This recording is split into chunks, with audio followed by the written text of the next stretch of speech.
Welcome to blue maths. இது உங்களுக்கான channel. இந்த வீடியோவில் நம்ம பார்த்தோம்னா அல்ஜிப்ராவில் அடுத்த செக்ஷன் ரிங் தியரியை பற்றி தான் இப்போ நம்ம பார்க்க போகிறோம். இட்ஸ் சிமிலர் டு ஆல்மோஸ்ட் நம்மளுக்கு குரூப்ஸ் மாதிரி தான் இருக்கும். அங்கே வந்து groups, sub groups, normal sub group அப்படி போயிடுச்சு இல்லையா. இங்கே பார்த்தோம்னா குரூப்ஸு, ரிங்கு வரும். ரிங்குக்கு அப்புறமா வந்து ஐடியலு, கோஷியன்ட் ரிங்கு அந்த மாதிரி அப்படியே போயிட்டு இருக்கும். நம்மளுக்கு சிமிலர் மேனர் தான். சரி, ஃபஸ்ட் நம்ம rings, what is about ring அந்த டெஃபினேஷனை பார்த்துடலாம். So non empty set R set to be an associative ரிங்கும் ஒன்று தான் நம்மளுக்கு. If in R there are define two operations. இங்கே என்னென்ன யூஸ் பண்ண போகிறோன்னா ப்ளஸ்ஸும் மல்டிப்ளிகேஷனும் respectively such that for all A comma B comma C belongs to ஆர்னா ஏஎம்டின்னு வச்சுங்க. என்னென்னா abelian with respect to plus, closed under multiplication, two distributive laws. இது மூணு இருந்துச்சுன்னா ரிங்கு. அதை நம்ம ஷார்ட்டாக போட்டிருக்கேன் உங்களுக்கு.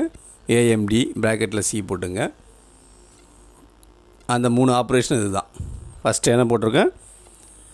ஹபிலியன் group under plus, closed under multiplication. Closed means என்னது? டூ எலிமெண்ட்ஸ் எடுத்து டாட் பண்ணால் அதுவும் ஆரில் இருக்கணும். அசோசியேட்டிவ் லா போட்டாலும் ஈக்குவலாக வரணும். Next two distribution loss.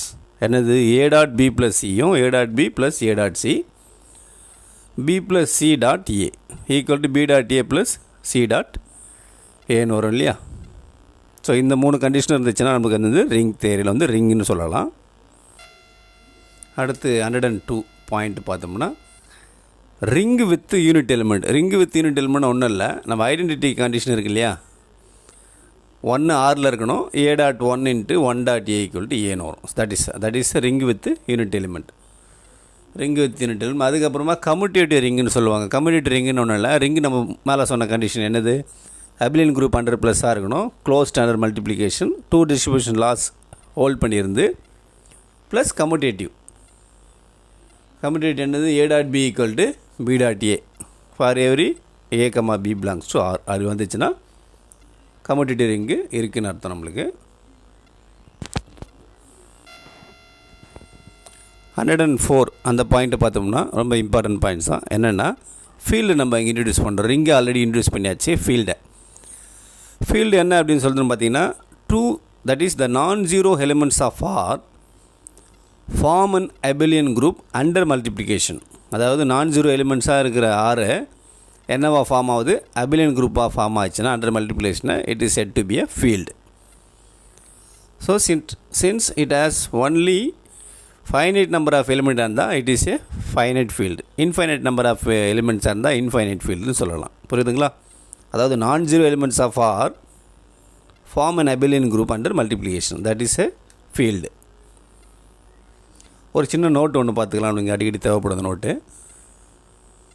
என்னென்னு பார்த்தோம்னா it is possible that in a ring A dot B 0 with neither A 0 கிடையாது, நார் பி 0 கிடையாது. புரியுதுங்களா? அதாவது ஏவும் பியும் 0 இல்லை, பட் இட்ஸ் ப்ராடக்ட் 0. இது எதில் வரலாம்? ரிங்கில் வரலாம். But this cannot happen in a field. புரியுதா? பாருங்கள், நீங்களும் யோசிக்கலாம். எப்படி ஒரு எலிமெண்ட்டு ஏ 0 இல்லை, பியும் 0 இல்லை, பட் இட்ஸ் ப்ராடக்ட் 0. எப்படி? அதை நம்ம உள்ளே பார்க்கலாம். அது வந்து ரிங்கில் வாய்ப்பு இருக்குது, ஃபீல்டில் வராது. ஃபீல்டுன்றது நம்மளுக்கு நார்மலாக வரும், எல்லா கண்டிஷனும் சாட்டிஸ்ஃபை ஆகும். ரிங்கில் வந்து அப்படி வராது. ஸோ அந்த எக்ஸாம்பிள் பார்த்துடலாமா? அதாவது two elements non zero but its product 0. என்னென்னு பார்த்தோம்னா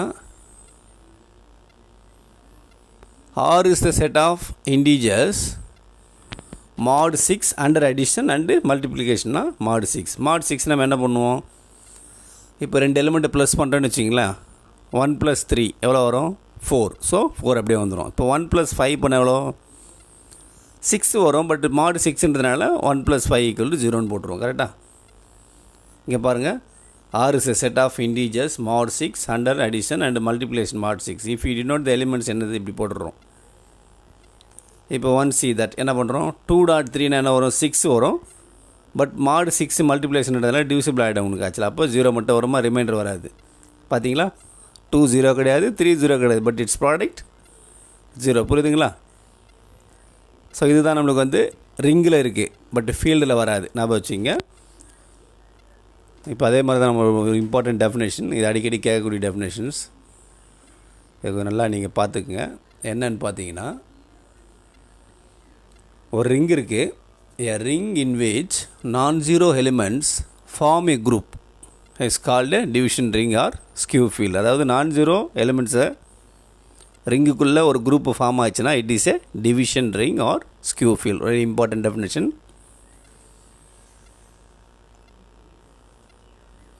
இப்போ நெக்ஸ்ட்டு பார்த்தீங்கன்னா ஒரு அடுத்த டாபிக் வந்து some special classes of rings.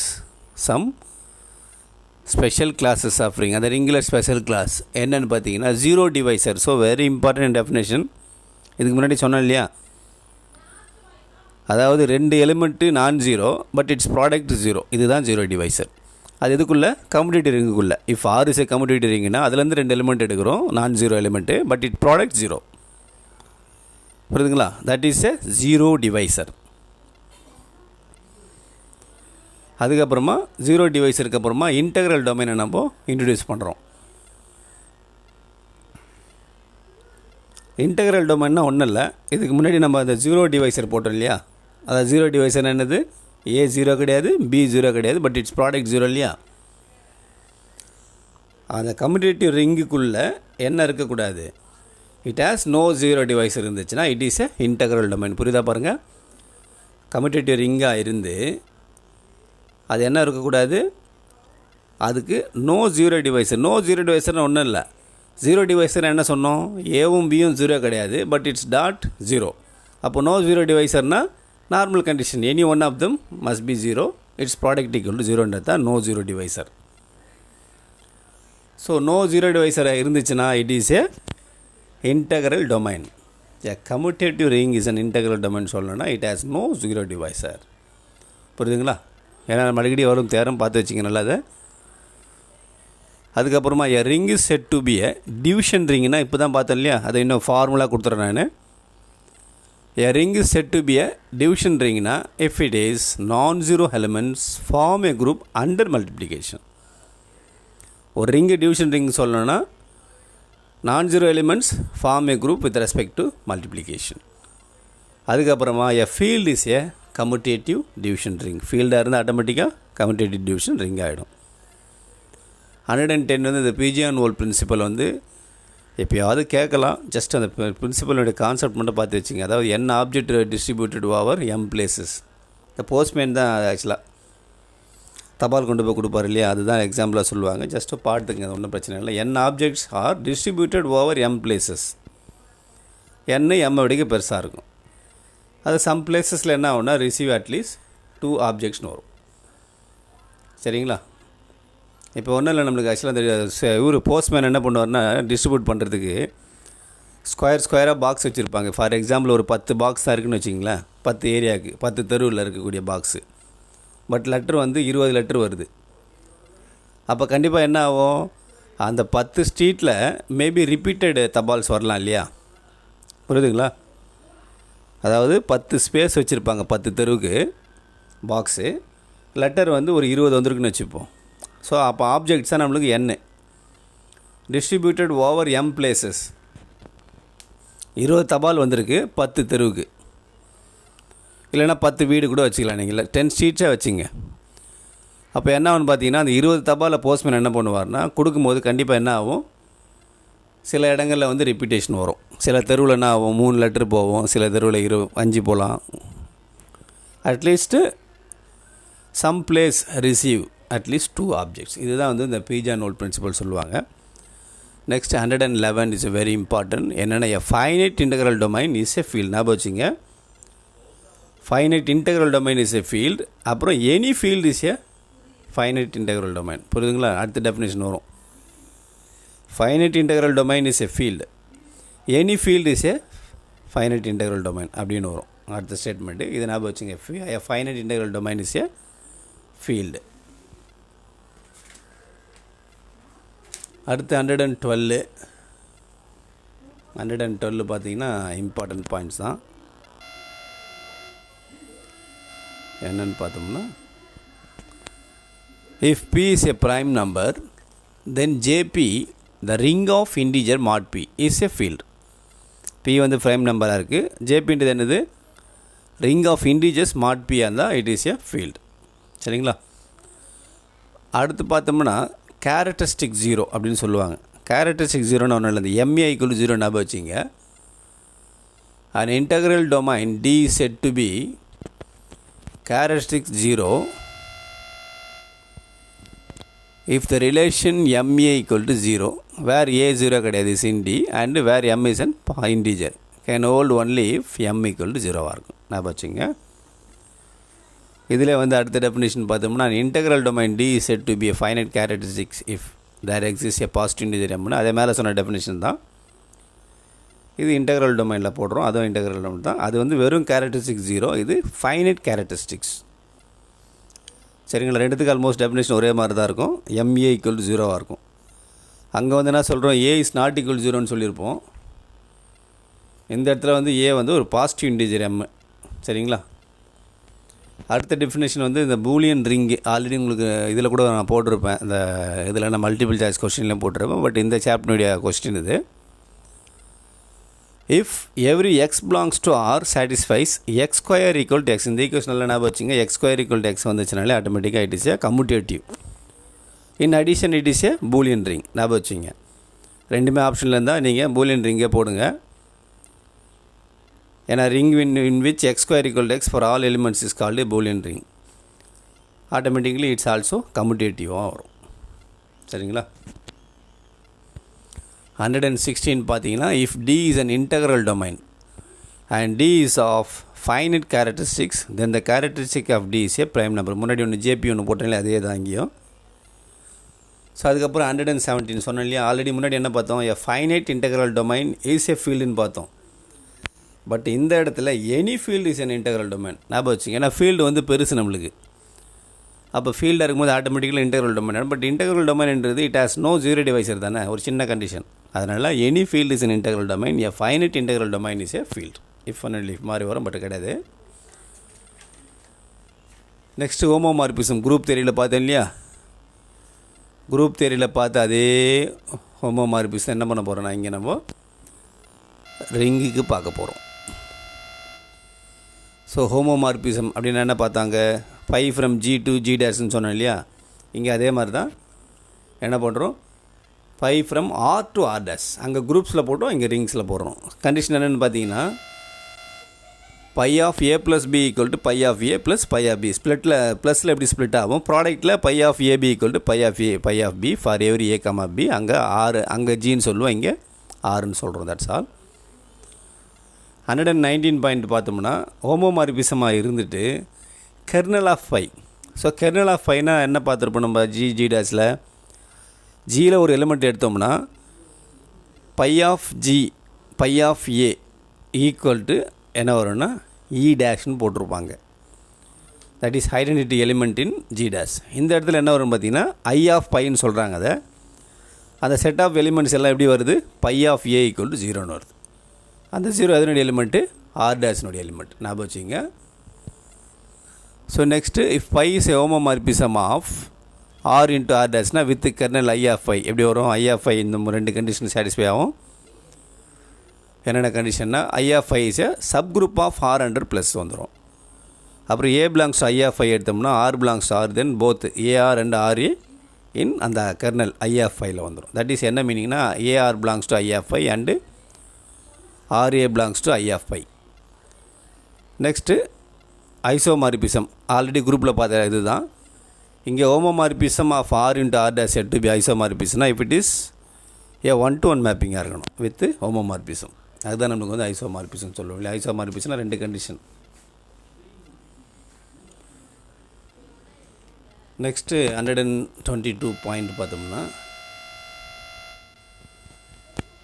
Two rings R set to be isomorphic அப்படி வரணும்னா the reason isomorphism of one onto the other. அவ்வளோதான், ரொம்ப simple. there is an isomorphism of one on to the other. So அடுத்து 123 point பார்த்தோம்னா the homomorphism pi of R into R dash is an isomorphism if and only if I pi 0 வரும். அதுக்கப்புறம் ideals and quotient rings, இது கொஞ்சம் new part நம்மளுக்கு. அங்கே suffering இது sub group பார்த்தோம் இல்லையா, அந்த மாதிரி ஐடியல்ஸ் அண்டு கோஷன் ரிங்ஸ். என்னென்னா a non-empty subset U of R. ஆரில் ஒரு U எடுத்துக்கிறோம். இது ஐடியலும் சொல்லுவாங்க, டூ சைடட் ஐடியலும் சொல்லுவாங்க சம்டைம். சரிங்களா? ஒன்றும் இல்லை, U வந்து subgroup of R under ப்ளஸில் வந்துடும். யூலேருந்து ஒரு எலிமெண்ட்டு, ஆர்லேருந்து ஒரு எலிமெண்ட், அது ரெண்டும் ப்ராடக்ட் பண்ணால் நம்மளுடைய அந்த சப் குரூப்பு யூலே வரும். அவ்வளோதான். இந்த ரெண்டு கண்டிஷன் இருந்துச்சுன்னா இட் இஸ் ஏ ஐடியல். என்ன சொன்னோம், அந்த சப் குரூப் எடுத்தேன், சப்செட் யூ எடுத்தேன் இல்லையா, அது சப் குரூப் ஆஃப் ஆராக இருக்கும் அண்டர் ப்ளஸில். யூலேருந்து ஒரு எலிமெண்ட்டு, ஆர்லேருந்து ஒரு எலிமெண்ட்டு, போத் யூஆரும் யூவில் தான் இருக்கணும், ஆர்யூவும் யூவில் தான் இருக்கணும். அதுக்கப்புறம் நெக்ஸ்ட்டு 125 கண்டிஷன் பார்த்தோம்னா, if U is an ideal of the ring R then R by U. அங்கே ஞாபகம் இருக்கா பாருங்கள், அங்கே நம்ம இந்த கோஷன் குரூப் போட்டிருப்போம்ல, அதே தான் இங்கே யூஸ் பண்ணுறாங்க. ஜி பை என்னன்னு போட்டிருப்போம். If U is an ideal of the ring ஆர்னா then R by U is a ring and is homomorphic image of R. ஒரு simple definition. Next if F is a ஃபீல்டாக இருந்துச்சுன்னா then it is only ideal are, ஜீரோவும் எஃப்ஓ. இது important கூட question நம்மளுக்கு. If F is a ஃபீல்ட்னா then its only ideals are zero and F itself. 127 பார்த்தீங்கன்னா கண்டிஷன் என்னென்னா, if R is any ring a subset L of R is called left ideal. அதான் எல்லுன்னு வச்சுருக்காங்க. லெஃப்ட் ஐடியல் அப்படின்னு சொல்லணும்னா என்ன கண்டிஷன்னா, ஒரு ரெண்டு கண்டிஷன் வரும். இந்த ரெண்டு கண்டிஷனை இப்போ பார்த்துடலாம். என்ன கண்டிஷன் பார்த்தோம்னா,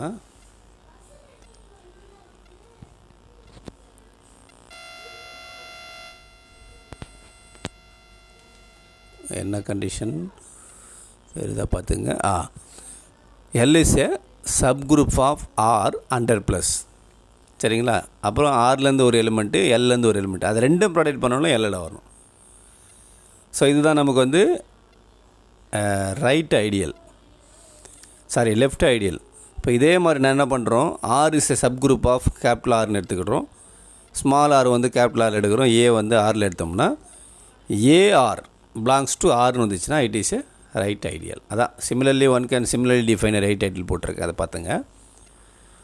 128 வெரி சிம்பிள். என்னென்னா, intersection of two subgroup is a sub குரூப்னு பார்த்துருக்குமா.